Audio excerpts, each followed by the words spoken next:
Yesterday we did industries, and more of industries we were focused on industrial policy resolution,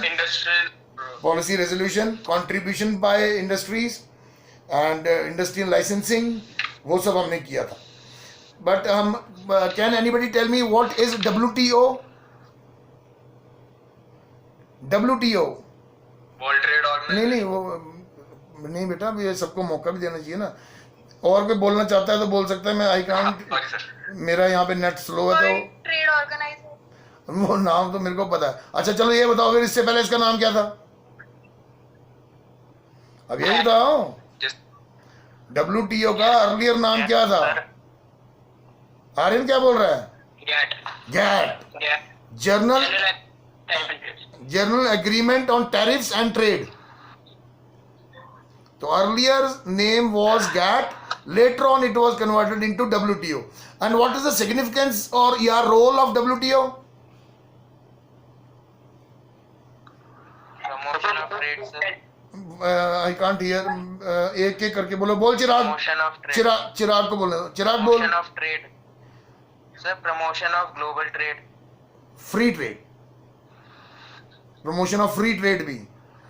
barriers, trade barriers को खत्म करना, ये भी WTO का role है. और कुछ WTO के बारे में बता सकता है कोई और? ग्लोबल रूल्स उसके वो करने, deal with global rules of trade. मतलब असल में ये ज्यादातर मेन स्पेसिफिकली ना ट्रेड रिस्ट्रिक्शंस को रिमूव करता है, ट्रेड बैरियर्स को मिनिमाइज करता है, मिनिमल करता है, और फ्री ट्रेड को प्रमोट करता है. लेकिन अब इसका अगर हम डार्कर साइड देखें तो इंडिया, मतलब जिनको हम थर्ड वर्ल्ड कंट्रीज कहते हैं, आपको पता नहीं होगा, मैं बता देता हूं. We as an Indian we are not happy to be a member of WTO because we never gained maximum out of it. Indian farmer को कोई भी इसका मैक्सिमम बेनिफिट नहीं मिला. वो जो वेस्टर्नर्स हैं ना, वेस्टर्न कंट्रीज हैं, जो WTO का फायदा ज्यादातर उन्होंने लिया. यही वजह है कि हमारा फार्मर हमेशा पुअर रह गया, और जो वेस्टर्न फार्मर्स हैं वो रिच हैं, वो अच्छे हैं, they are very well off. जो वेस्ट में जो फार्मिंग करते हैं, ये WTO का डबल स्टैंडर्ड है. हमारी फसल, हमारे यहाँ पे इंडिया में अभी गेहूं निकली है अप्रैल में. गेहूं आप अंदाजा नहीं लगा सकते कि पंजाब और हरियाणा में ही केवल कितनी गेहूं निकली होगी, लेकिन खरीद नहीं मिलती उनको. They are unable to sell it at genuine price. Even if the government announces the MSP, government has a certain quota कि हम 30,000 मेट्रिक टन ही खरीदेंगे जी. तो उसमें जिसकी सिफारिश होगी, those who are well connected, उनका गेहूं बिक जाएगा. बाकी फिर वो ठगे जाएंगे, कोई आड़तियों के पास जाएगा, कोई शक्ति भोग आटा के पास जाएगा, कोई किसी को बेचेगा, कोई किसी को बेचेगा, और वो पीनट्स के ऐसे जाएगा बस उसको. इंटर रिलेटेड नहीं कह सकते, वो ग्लोबलाइजेशन होता है अमन. बट आप कह सकते हो, आप इसको अलग शब्दों में ऐसा कह सकते हो कि it connects the countries, it brings the different economies closer. शब्द चेंज कर दो, हाँ शब्द चेंज कर दोगे तो उसका मीनिंग बन जाएगा, है ना. तो इतना स्मार्ट तो बनना ही पड़ेगा. तो WTO के बारे में भी आपको थोड़ा सा ज्ञान होना चाहिए. ग्रोथ और इक्विटी हम कर चुके, सब्सिडीज हम डिस्कस कर चुके, ग्रीन रेवोल्यूशन होने वाला हो गया. अच्छा मेरे को एक क्वेश्चन है, इसका आंसर दो. It is NCERT question. I am going to ask a straight way. और एक्चुअली आज पता क्या है, वाईफाई ना ये अच्छा रिस्पॉन्स नहीं कर रहा है, मेरे को ये डिसकनेक्ट करके बार बार कनेक्ट करना पड़ रहा है. दूसरा तो 4G वाला तो सही चल रहा है, मोबाइल वाला, लेकिन जो लैपटॉप वाला है ये नहीं सही चल रहा आज.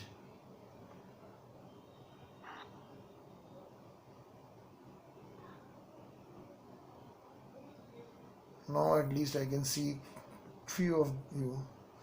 कुछ तो देख ही रहे हैं. क्वेश्चन ये है, does modernisation as a planning objective create contradiction in the light of employment generation? Shall I repeat the question? Does modernization as a planning objective create contradiction in the light of employment generation?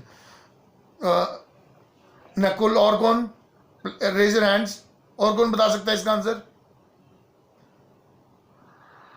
Common sense है यार, एक तो दिख ही नहीं रही है साफ ना, यहाँ देखता हूँ।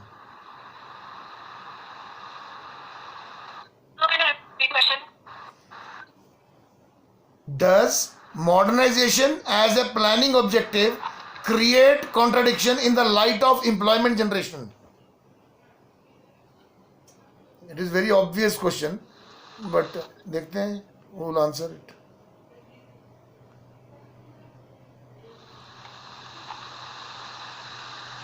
बोल फिर नकुल बोल।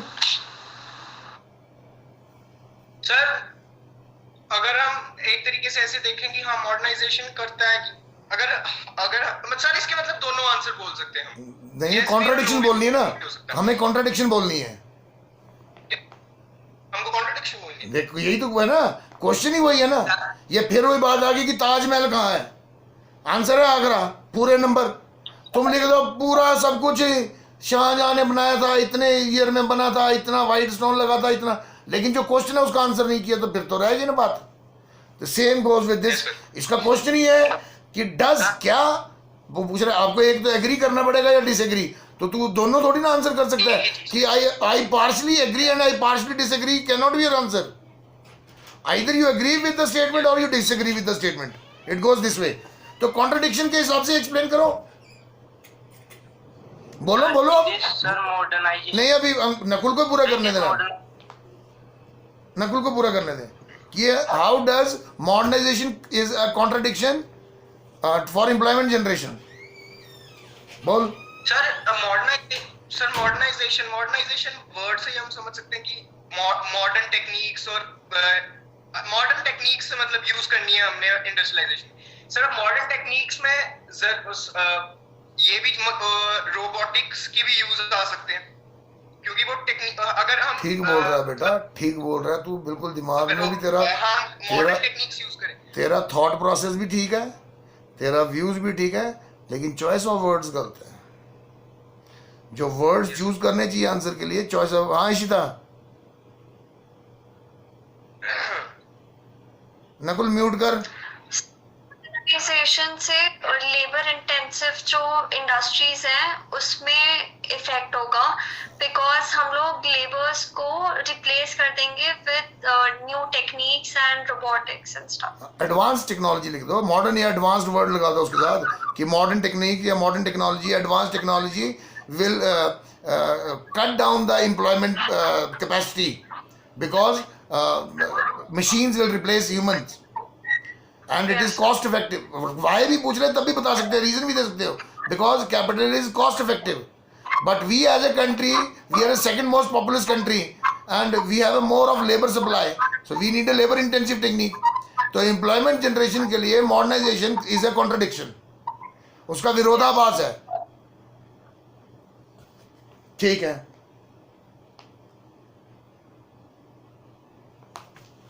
सर अगर इस बात को भी, अगर इस पॉइंट को भी हमने कॉन्ट्रडिक्ट करना हो कि मतलब हाँ एम्प्लॉयमेंट जनरेशन को ये मतलब रिड्यूस कर देता है,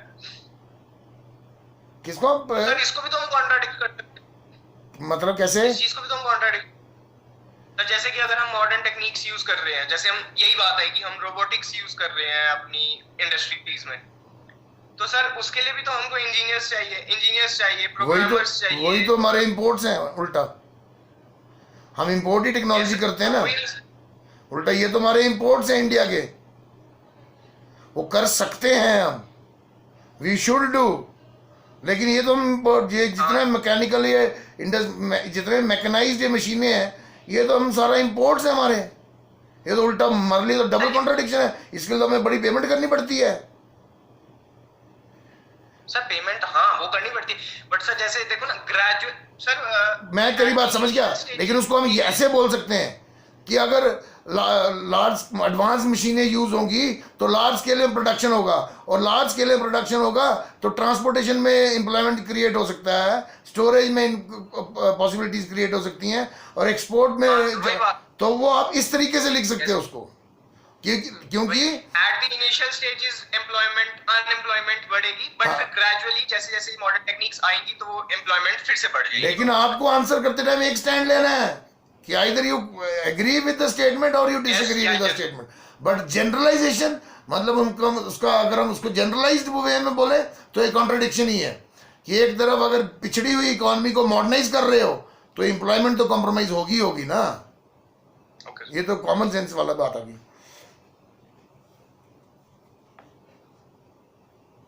ग्रीन रेवोल्यूशन की शॉर्ट कमिंग्स वगैरह हमने कर ली थी कल।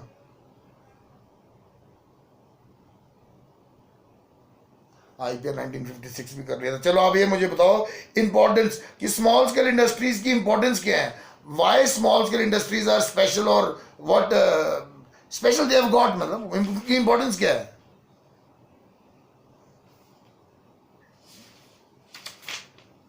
क्या खासियतें हैं स्मॉल स्केल इंडस्ट्रीज की? और यार बाकी वाले भी कोई सत्संग में थोड़ी आए हैं, बाकी भी बोलो, आपको भी इनिशिएटिव लेना चाहिए थोड़ा सा। Sir they are labour intensive. चलो ठीक है, स्मॉल स्केल लेबर इंटेंसिव होती है तो आप उसको ऐसा क्यों बोल रहे हो? आप ऐसा बोलो ना, इट क्रिएट्स मोर एम्प्लॉयमेंट या एम्प्लॉयमेंट जनरेशन बनाओ उसका पॉइंट। ठीक है, टेकन टेकन। अब नेक्स्ट बताओ कोई और। Small investment. ठीक है, आर्यन का पॉइंट भी टेकन कि it can be started with small funds, कि कम पैसों के साथ भी स्मॉल स्केल इंडस्ट्री स्टार्ट की जा सकती है। लिखना ऐसे है आर्यन, ठीक है? या इन्वेस्टमेंट इज अ पार्ट। हाँ वही वो एक ही बात है कि it can be started with small funds, ये भी पॉइंट टेकन। ठीक है, हिमांशु हिमांशु हिमांशु हिमांशु बोल रहे increase total export and opportunities. What opportunities बेटा?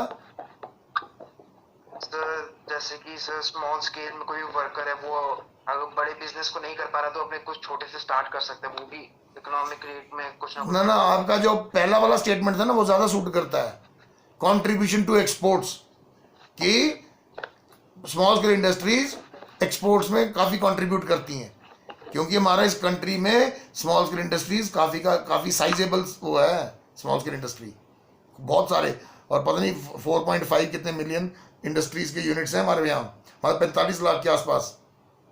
और ये भी पुराना ही डाटा होगा, अब नए में चाहे 50 लाख यूनिट्स ही हो स्मॉल स्केल इंडस्ट्रीज के, तो वो बहुत बड़ा साइज होता है बेटा ये।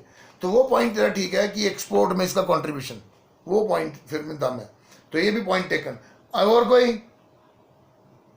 एम्प्लॉयमेंट बोल दिया सारा ने, इन्वेस्टमेंट बोल दिया आर्यन ने। सुमन बोल रहा है सर। बोल Suman. Location flexibility sir. Locational flexibility, ये भी खासियत है। स्मॉल स्केल इंडस्ट्री को कोई स्पेशल लोकेशन नहीं चाहिए, वो कहीं पे भी खोली जा सकती है, ये भी बहुत अच्छा पॉइंट है। हाँ, it's a very good point.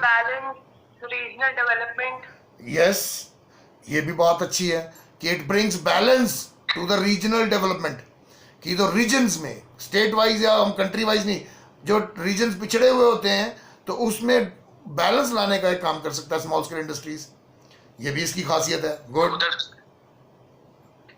और मीट रीजनल सब बोलो बोलो चिराग बोल। Meet regional demands. Yes, local demands बोल दो उसको, कि लोकल डिमांड्स की पूर्ति करता है जी ये स्मॉल स्केल इंडस्ट्रीज। हमारे जैसे हम देखो अब J&K में भी तो ऑफिसेज हैं अलग तरह के, कितनी तरह के, तो हो सकता है यहाँ पे जो पेपर्स जो प्रोड्यूस कर रहा हो, मैन्युफैक्चर कर रहा हो, वो पंजाब में या यहाँ हो या जम्मू में कहीं हो, या इस तरह locally available resources locally supply को दे रहे हैं, तो it meets the local demands, ये भी बात ले सकते हैं हम। और सपोर्ट्स लार्ज स्केल इंडस्ट्रीज, मतलब ये भी बात ठीक है कि ज़्यादातर स्मॉल स्केल इंडस्ट्रीज जो होती हैं वो ऑक्सिलरी यूनिट्स होती हैं, यू नो ऑक्सिलरी यूनिट्स। जैसे मेन अगर मारुति उद्योग लिमिटेड है तो उसके पास छोटी छोटी कंपनियां होंगी, कोई कवर बना रही सीटों के, कोई केबल तारें बना रही होगी, कोई बल्ब बना रही होगी, तो वो जो छोटी छोटी कंपनियां होती हैं वो उनको ऑक्सिलरी यूनिट्स कहते हैं, और ज़्यादातर small scale industries auxiliary units ही हैं। तो ये भी बात सही है कि इट सप्लीमेंट्स या it supports the big industries, ये भी ले सकते हैं पॉइंट। एक्सपोर्ट्स भी ठीक है पॉइंट। 2-3 पॉइंट और हो सकते हैं इसके, जैसे low degree of skill required, इसमें बड़े हाई मैकेनिकल इंजीनियर या BE B tech M tech नहीं चाहिए, इसमें नॉर्मल आदमी भी चल जाता है। तो लोअर डिग्री ऑफ स्किल,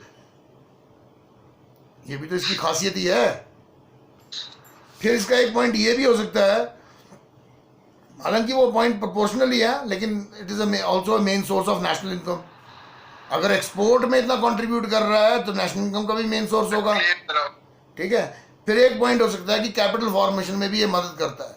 जहाँ भी स्मॉल स्केल इंडस्ट्रीज खुलेंगी वहाँ पे काम भी तो बनेगा ना, स्टोरेज बनेगी, बिल्डिंग्स बनेगी, अगर पानी चाहिए तो टंकियाँ बनेगी, पानी को स्टोर करने का कोई तरीका बनेगा, इस तरह की चीज़ें बनेंगी, तो कैपिटल फॉर्मेशन इंफ्रास्ट्रक्चर डेवलप होगा, तो स्मॉल स्केल में इसमें भी कंट्रीब्यूट करता है। तो ये काफ़ी पॉइंट है, ये 7-8 पॉइंट हो गए, इतने हमने क्या करने हैं, हमारे लिए तो 3-4-5 पॉइंट विल डू, हमारे लिए उतना भी चल जाएगा काम, बट 3-4 स्ट्रॉन्ग पॉइंट होने चाहिए, ठीक है, टेकन। अब प्रॉब्लम्स बताओ कुछ इसकी, कि what problems do small scale industry face. बोलो बोलो बोलो बोलो। Shortage of raw materials. देखो कितनी किताबें लेके बैठता हूँ तुम्हारे पास, बोल बोल और बोल Sahil, shortage of raw material. Sir बोल तो रहा हूँ सर। सुनाई नहीं ना दे रहा पर। Sir shortage of raw materials. हाँ नहीं मेरे को समझ में नहीं आया यार। Shortage of raw material sir. Shortage of raw material.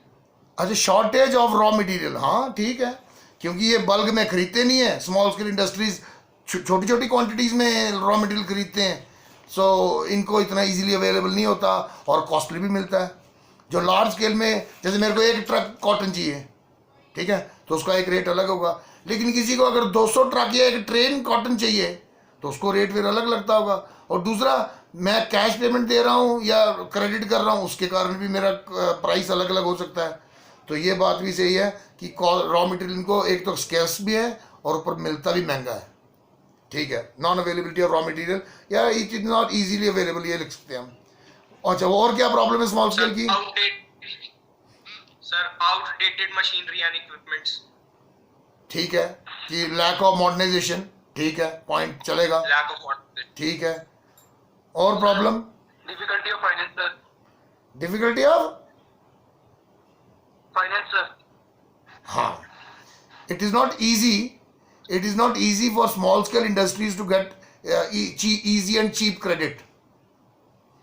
They have to work हर ताकत लगानी पड़ती है उनको, हर जुगाड़, हर कनेक्शन यूज करना पड़ता है फॉर ऑब्टेनिंग लोन्स और क्रेडिट। जबकि लार्ज स्केल इंडस्ट्रीज को बैंक्स खुद ऑफर करते हैं, सर आप हमसे लोन लो ना, क्योंकि उनको पता है they get a heavy returns on it. लेकिन स्मॉल स्केल के लिए finances are not easily available, ये भी प्रॉब्लम फेस करता है, लैक ऑफ फाइनेंसेस लिख सकते हो, गुड।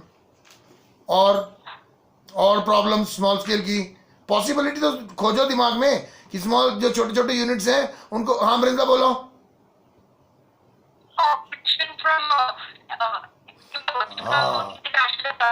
नहीं, competition with large scale industries ही लिख दो, कि स्मॉल स्केल इंडस्ट्रीज का जो प्रोडक्ट है उसको compete करना पड़ता है मैकेनाइज्ड गुड्स के साथ, तो कंपटीशन भी फेस करना पड़ता है, ये भी उसको प्रॉब्लम है, ये लिख सकते हैं हम। सर क्वालिटी गुड्स नहीं मिलते सर। बात तो एक ही हुई ना, क्वालिटी गुड्स नहीं मिलती, हम प्रॉब्लम्स लिख रहे हैं स्मॉल स्केल इंडस्ट्रीज जो फेस करती है। हाँ साहिल, मार्केटिंग में प्रॉब्लम आती है, हाँ ये भी एक प्रॉब्लम है, प्रॉब्लम ऑफ मार्केटिंग, मतलब it is not easy for small scale industries to sell their produce. जबकि बड़े सामान, अगर इस पेन के ऊपर लिखा हो पैनासोनिक तो जल्दी बिकेगा, लेकिन अगर लिखा होगा कोई A1 या कोई भी नाम वैसे चालू फालू नाम, तो कम बिकेगा, ब्रांड बिकता है ना, नेम। तो वो ये स्मॉल स्केल इंडस्ट्रीज ये प्रॉब्लम भी फेस करती हैं कि उनका ब्रांड नेम होता नहीं है, कोई इतना कोई हायर वो ब्रांड नेम को होता नहीं है, और इसलिए it is difficult for them to sell their produce, तो मार्केटिंग की प्रॉब्लम भी है। और सर मोस्टली यही होता है कि यही जो स्मॉल स्केल इंडस्ट्रीज वाले प्रोडक्ट्स होते हैं वही बड़े ब्रांड अपने टैग लगा के बेचते हैं। नहीं, वो तो फिर फ्रॉड करते हैं ना, वो तो फ्रॉड करते हैं, वो तो दैट इज़ इलीगल। क्योंकि आपने कहीं पे भी, मेरे को कहीं दिखने दो, उसके ऊपर नहीं तो आर लिखा होता है, रजिस्टर्ड ट्रेडमार्क, ठीक है, या सी लगा के सी को सर्कल किया होता है, कॉपीराइट। तो लीगली तो पेटेंटेड चीज़ें हैं ये, कोई ऐसे अपनी मनमर्जी से नहीं कर सकता। लेकिन हाँ ये है कि वो करते हैं लोग वो, बट वो इलीगल है। हम तो पढ़ रहे हैं ना, एग्जामिनेशन हमने CBSE का अपीयर होना है, तो हमको लीगल चीज़ों पे कॉन्सेंट्रेट करना है। तो ये प्रॉब्लम्स आ गई और इम्पोर्टेंस आ गए, ठीक है, प्रॉब्लम्स भी ठीक ही बोल दिया आपने। अब मुझे ये बताओ कि गवर्नमेंट्स ने क्या क्या स्टेप्स इनिशिएट किए स्मॉल स्केल इंडस्ट्रीज को प्रमोट करने के लिए। हाँ ठीक है ठीक है।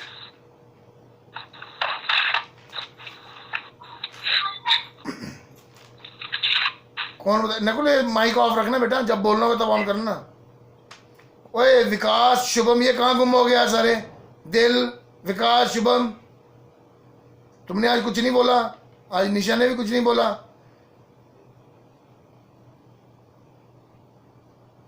बोलो तुम में से कोई। What are the measures which government initiated to promote small scale industries? बोल विकास, बोल। एक मिनट विकास को, निशा आता हूं मैं, फिर से बोल विकास।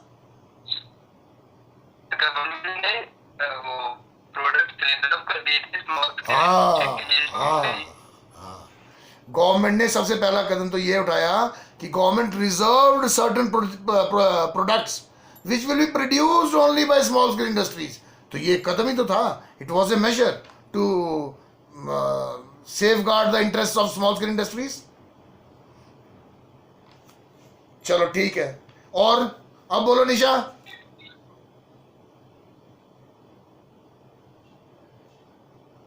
निशा,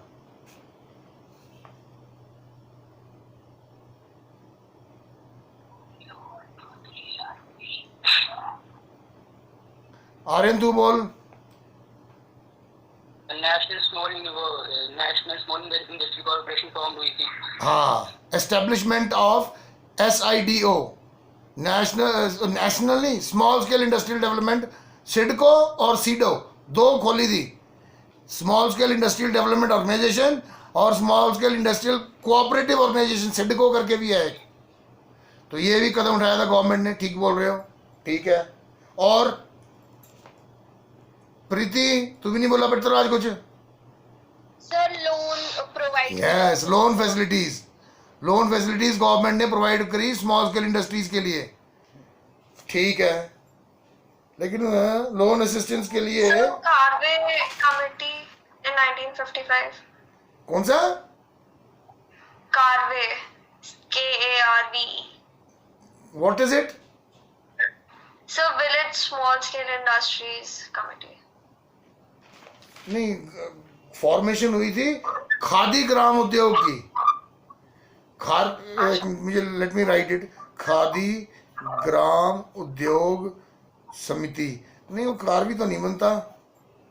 गवर्नमेंट एस्टैब्लिश्ड खादी ग्राम उद्योग समिति, वो मतलब गांव के लेवल के छोटे छोटे स्मॉल स्केल एंटरप्रेन्योर्स को डेवलप करने के लिए, जिसके अंदर ही फिर पापड़ बनाया, जैम्स बनाने या इस तरह की टेक्सटाइल हैंडलूम्स, इस तरह की चीज़ें वो बनाने के लिए खादी ग्राम उद्योग समिति का एस्टेब्लिशमेंट की थी। ये मेरे को पता है। खारवे आई डेंट है यार, मेरे को पता नहीं, हो सकता है, देखेंगे, हो सकता हो। और बताओ गवर्नमेंट ने क्या मेजर लिए? हाँ, अमन ठीक बोल रहा है, नेशनल अवार्ड्स रखे गए। National awards were announced for the performing small SSI entrepreneurs. जो स्मॉल स्केल इंडस्ट्रीज के एंटरप्रेन्योर्स होते हैं, उनमें जो अच्छा परफॉर्म करता है उनके लिए अवार्ड्स, प्राइजेस रखे गए। तो ये एक प्रमोशन का ही तरीका था ना। सो ये भी एक गवर्नमेंट ने इनिशिएटिव लिया था। It is a sort of major for development of small scale industries. Nisha तो कुछ बोलना चाह रही थी काके? Yes sir, large scale industries को इंफ्रास्ट्रक्चर के लिए रखा और स्मॉल स्केल को एम्प्लॉयमेंट के लिए। नहीं स्टेप हम आप शायद आप इसको हम यहाँ पे भी कर रहे हैं कि गवर्नमेंट ऑफ इंडिया ने 1950 टू 1990 के बीच क्या क्या कदम उठाए स्मॉल स्केल इंडस्ट्रीज को प्रिजर्व करने के लिए या उनका प्रमोशन करने के लिए या उनकी डेवलपमेंट करने के लिए।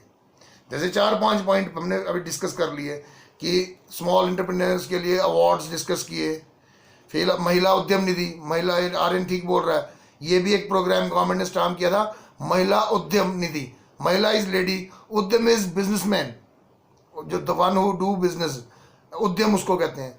महिला उद्यम निधि, निधि इज फंड, ठीक है, उनके लिए फंड बनाया गया लेडीज फीमेल एंटरप्रेन्योर्स के लिए। तो Mahila Udyam Nidhi was another step taken by government, ठीक है, एस्टेब्लिशमेंट। तो ये वो कदम है जैसे establishment of small scale industrial development corporation. ये हमने वो स्टेप्स बताने हैं गवर्नमेंट के जिन्होंने स्मॉल स्केल इंडस्ट्रीज को डेवलप करने में मदद की। तो 5-6 तो हम कर चुके हैं वैसे हम, खादी ग्राम उद्योग, अवार्ड्स, अच्छा फॉर्मेशन ऑफ सिडको एंड एक वो भी था SIDF, small scale industrial development fund भी एक क्रिएट किया था। हाँ अमन बोल रहा है अभी, SIDF कि स्मॉल स्केल इंडस्ट्रीज को डेवलपमेंट करने के लिए एक फंड क्रिएट किया गया था, SIDF 1986 में। तो ये भी एक कदम था। फिर national institute for entrepreneurship and small business development NIESBD, ये भी एक था, पर लंबा चौड़ा वाले छोड़ो, सिंपल वाले उठाते हैं हम। जैसे कुछ आइटम जो विकास ने बोला वो पॉइंट भी बड़ा अच्छा था कि there were certain items which were reserved to be produced by small scale industries only. तो ये भी तो गवर्नमेंट का इनिशिएटिव ही था एक। अच्छा खादी ग्राम उद्योग हमारा हो गया, 1957 में स्टैब्लिश हुआ था Khadi Gram Udyog commission. Government purchases, small scale industry से 409 आइटम्स हैं, 409 items which are reserved for small scale industries and government buys those items. I don't know how much updated this data is, but what I have got is 409। और ये मेरे 3-4 book से मैंने refer करके बनाया हुआ है, तो इसके आसपास ही होगा कुछ। तो ये भी एक कदम हो सकता है।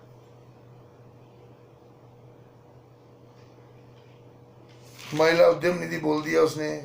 अच्छा SIDBI का, small scale industrial development bank of India, अरे बैंक नहीं है एक, SIDBI एक बैंक है ना, तो वो स्मॉल स्केल की डेवलपमेंट बैंक की है वो, SIDBI small scale industrial development bank of India. चलो अब मुझे बताओ फॉरेन ट्रेड क्या होता है, व्हाट इज फॉरेन ट्रेड? बड़ा सिंपल है ये तो। ट्रेड बिटवीन 2 और मोर कंट्रीज। हाँ, जब देशों के बीच में व्यापार हो रहा है, exchange of goods and services हो रही है, goods are being bought and sold between countries या 2 different countries, that is no export and import is known as foreign trade. अच्छा फॉरेन ट्रेड का सिग्निफिकेंस क्या है कि foreign trade, why foreign trade is important, या इसका importance क्या है? बारी बारी बोलो। Foreign reserve, foreign exchange reserve creating. चलो ठीक है कि भी फॉरेन एक्सचेंज के रिजर्व। इशिता बोल। So I said foreign exchange. हाँ, तो उसमें मेन लिंक ही you are missing it. It is not foreign exchange, directly तो अर्न नहीं की जाती ना, उसमें एक्सपोर्ट, फॉरेन ट्रेड में एक्सपोर्ट हेल्प करेगा फॉरेन एक्सचेंज अर्न करने के लिए। तो मेन पॉइंट तो आपका एक्सपोर्ट बना ना। फिर आप सेकंड लिख सकते हैं सब्सिडरी या सेकेंडरी पॉइंट कि promotion of exports help us to earn foreign exchange और it strengthens our foreign exchange reserves. हम इस तरह से लिख सकते हैं इसको। अच्छा और बताओ और क्या इंपॉर्टेंस है इसकी?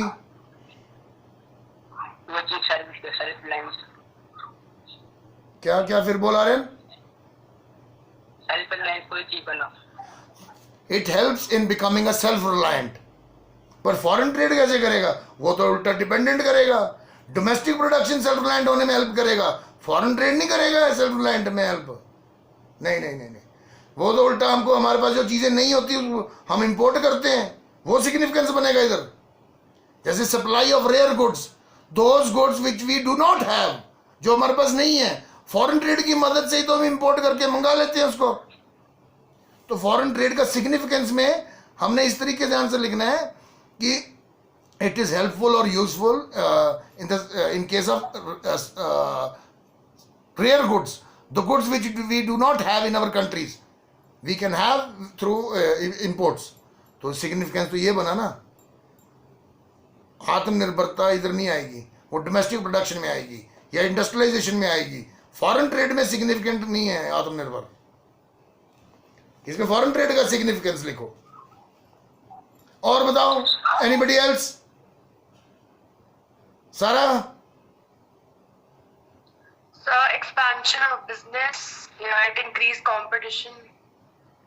अरे इतना कुछ है, हालांकि मैं we can take this point, but इससे स्ट्रॉन्ग वाले पॉइंट्स हैं अभी। जैसे अगर फॉरेन ट्रेड होता है तो, हाँ बोलो चिराग बोल।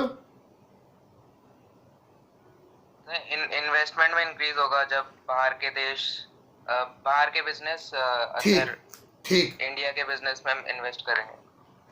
उसको आप ऐसे भी बोल सकते हो, लेकिन उसमें क्या है कि when there is a foreign trade relationship या ट्रेड रिलेशनशिप्स होते हैं कंट्रीज में, so there is a economic cooperation amongst them. आपस में एक दूसरे की वो आर्थिक, आजकल तो आर्थिक ही क्यों, सोशल, मिलिट्रली, हर तरीके से एक दूसरे के साथ देते हैं। तो वो पॉइंट को हम ऐसे लिख सकते हैं कि इकोनॉमिक कोऑपरेशन से फिर it brings investments, FDI in the form of FDI और FII। तो आप इसका सिग्निफिकेंस इस तरीके से बना दो इसको, ठीक है, ये भी चलेगा। और फॉरेन ट्रेड की और कोई इंपॉर्टेंस?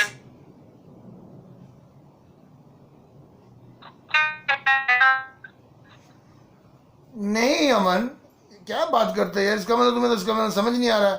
ये इकोनॉमिक ग्रोथ को कैसे बढ़ाएगा? इकोनॉमिक ग्रोथ को तो बढ़ाती है domestic production, gross domestic product. Foreign trade तो हमारा फॉरेन एक्सचेंज रिजर्व्स को हेल्प करेगा।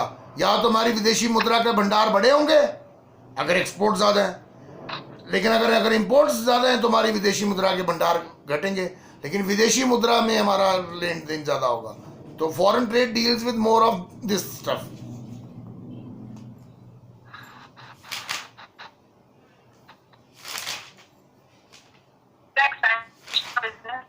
क्या बेटा बोलो, कौन बोल रहा है? हिमांशु का भी पॉइंट, ये बात हिमांशु भी एक पॉइंट बोल लिख रहा है, वो भी नहीं। और हाँ, मॉडर्नाइजेशन हो सकता है आर्यन, कि फॉरेन ट्रेड के थ्रू, फॉरेन ट्रेड होता है तो उससे हमारे रिलेशनशिप डेवलप होते हैं, और which can help us developing या मॉडर्नाइजिंग अवर इकोनॉमी। हाँ, प्रमोट्स वर्ल्ड पीस, ये हो सकता है सारा, क्योंकि अगर ट्रेड रिलेशनशिप्स होंगे तो अच्छे रिलेशनशिप्स होंगे, और अच्छे रिलेशनशिप्स होंगे दैट ब्रिंग पीस। ठीक है, एक पॉइंट ये भी हो सकता है फिर इसके साथ, it is helpful in case of emergency.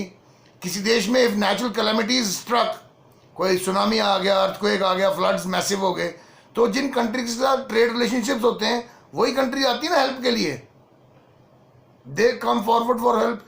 तो foreign trade also helps in case of emergency, हम ये भी लिख सकते हैं। तो नहीं, ठीक है, ठीक है, इतना नाउ आई फील थोड़ा सेटिस्फाइड। लेकिन यह कि आज हमको नेट ने थोड़ा तंग किया। सो